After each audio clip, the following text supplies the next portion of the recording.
আজি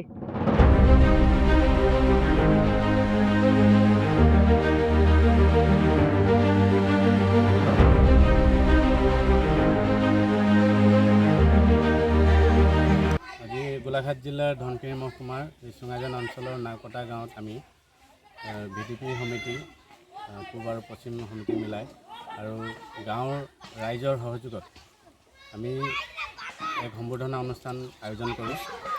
যিসকল ছাত্ৰ ছাত্ৰী উচ্চ মাধ্যমিক আৰু উচ্চতৰ মাধ্যমিক শিক্ষাত 2023 বৰ্ষত অৱতীৰ্ণ হোৱা তেখেতলোকৰ উজ্জ্বল ভৱিষ্যত কামনা কৰি তেখেতলোক ভৱিষ্যতে আগুৱাই যাবৰ কাৰণে আমি এই সম্বৰ্ধনা অনুষ্ঠানভাগ আৰম্ভ কৰোঁ।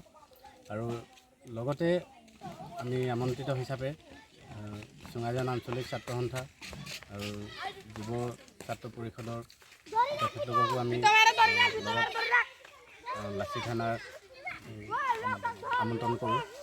লগতে আমাৰ আশা হ'ল কি, আমাৰ উৎসাহ হ'ল কি, এই পিছপৰা সীমান্তৱৰ্তী অঞ্চলত এই জৰাজীৰ্ণ ৰাস্তা পদূলি এনেকুৱা এখন গাঁৱৰ পৰা ভৱিষ্যতে এই কৃতি ছাত্ৰ ছাত্ৰীসকলে যাতে আৰু উজ্জ্বল ভৱিষ্যত হওক তেখেতলোকৰ, এই আশাৰে আমি আজি এই অনুষ্ঠানভাগ পৰিলক্ষিত কৰোঁ।